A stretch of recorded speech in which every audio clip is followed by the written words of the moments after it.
Price Lord Jesus Christ. எனக்கு அன்பா தேவ ஜனங்களே, என்கரேஜ் பை ஹோலி ஸ்பிரிட் சீரிஸ்க்கு நான் வரவேற்கிறேன். ஆண்டவருக்கு நான் மனதார நன்றி சொல்றேன். ஆவியானவர் நாமத்தை நம்ம மகிமைப்படுத்தும்படி ஆவியானவர் சொல்லுகிறத கேட்டு அதுக்கு கீழ்ப்படிந்து நடக்க நம்மளை ஒப்பு கொடுப்போம். என்னோட கூட எபிரேயர் 3வது அதிகாரம் 7வது வசனம். ஆகையால் பரிசுத்த ஆவியானவர் சொல்லுகிறபடியே இன்று அவருடைய சத்தத்தை கேட்பீராகில். ஆமீன். என்ன கேட்கணும்னா 6வது வசனத்துல மேல பாருங்க. கிறிஸ்துவோ அவருடைய வீட்டிற்கு மேற்பட்டவரான குமாரனாக உண்மை உள்ளவராய் இருக்கிறார். நம்பிக்கையினாலே உண்டாகும் தைரியத்தையும் மேன்மை பாராட்டையும் முடிவு பரியந்தும் உறுதியாய் பற்றி கொண்டிருப்போமாக நாமே அவருடைய வீடாயிருப்போம்.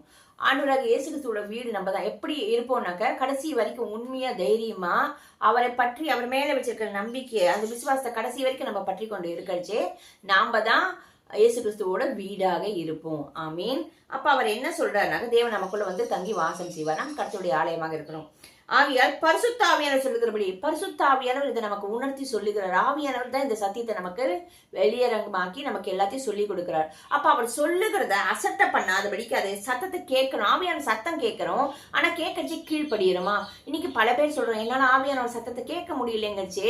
நம்ம ஆவியானோட சத்தத்தை கேட்காதபடிக்கு என்ன ஆகுது? நம்மளோட மாம்ச சத்தம், உலகத்தின் சத்தம், மற்ற சத்தம், சில பேர் பிசாசின் சத்தம், இந்த காரியங்கள்லாம் வந்து ஓவர்லாப் ஆக மற்றவங்க இப்போ உங்க வீட்லயே வந்து அம்மா ஒரு சின்ன வயசுல யோசிச்சு பாருங்க, கிச்சன்ல இருந்து கூப்பிட்டுட்டே இருப்பாங்க. அப்ப நீங்க வேற ஏதோ ஒரு இதுல இருக்கச்சு அந்த சத்தம் உங்க காதுல வந்து கேட்கிற வரைக்கும் வேற சத்தங்கள்லாம் கேட்டுக்கிட்டே இருக்கும். ஆனா அந்த சத்தம் உங்களுக்கு கிட்டங்க, நீங்க உங்க அம்மா கிட்டயோ இல்ல அம்மா உங்ககிட்டயோ நீங்க நெருங்கி அந்த இடத்துல வரைச்சே கூப்பிடுற சத்தம் கேட்கறச்சே அப்ப என்ன ஆகும்? உடனே உங்களுக்கு அந்த காதுல கேட்கும், ஆமா கூப்பிடுறாங்க அப்படின்னு அந்த உணர்வு வரும். சோ அந்த நெருக்கத்துல நம்ம இருக்கணும். அந்த இன்டிமெசி வித் லார்டோட இருக்கச்சு ஆவியானவரோட அணு தினமும் நம்ம உறவாடுறச்சு ஆவியானவர் கூப்பிடுற அந்த மெல்லிய சத்தம் நம்மளோட மாம்சத்தின் சத்தத்தை விட, உலகத்தின் சத்தத்தை விட, பிசாசின் சத்தத்தை விட நம்மளால கிறிஸ்டல் கிளியரா கேட்க முடியும். மற்ற சத்தம் கேட்காதுன்னு நான் சொல்லல. எந்த சத்தத்தோட எந்த நபரோட நம்ம அதிகம் உறவு வைக்கிறோமோ அவங்களோட சத்தம் நமக்கு கிறிஸ்டல் கிளியரா கேட்கும். அப்ப ஆவியானவரோட நம்ம மாம்சத்தை அனுதினமும் சிலுவையில் அரைந்து ஆவியானவரே எனக்கு உதவி செய்யுங்க, உங்க சத்தத்தை நான் கேட்கணுங்க, நிச்சயமா ஆண்டவர் உதவி செய்வார். அப்ப என்ன ஆகும்? அவரோட சத்தத்தை கேட்டு அது கீழ்ப்படிஞ்சு நடக்கச்சே தேவனுடைய வீடாக நம்ம இருப்போம். ஆமீன். வாங்க நம்ம ஜெபிக்கலாம்.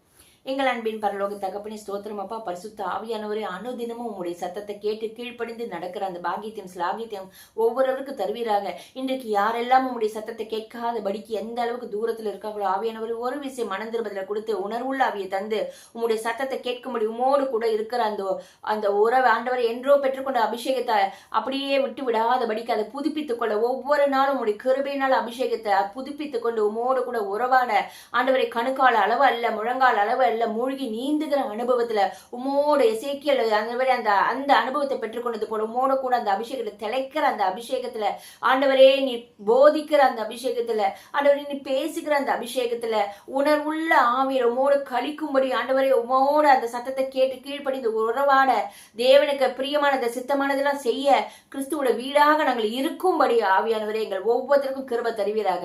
உங்களுடைய சத்தத்தை கேட்டு உங்களுடைய சித்தத்தை செய்ய ஒவ்வொருக்கும் கீழ்ப்படுதல ஆவியை தருவீராக. இயேசுவின் நாமத்தினாலே ஜெபிக்கிறோம் பிதாவே. ஆமீன். ஆமீன்.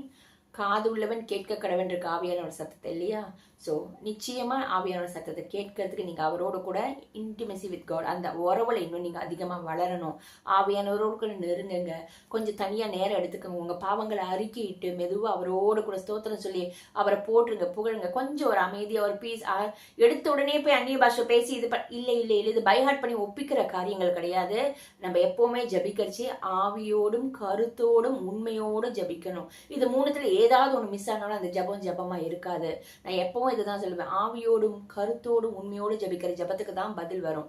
சோ நிச்சயமா ஆண்டவர் உங்களை ஆசீர்வதிப்பார். God bless you.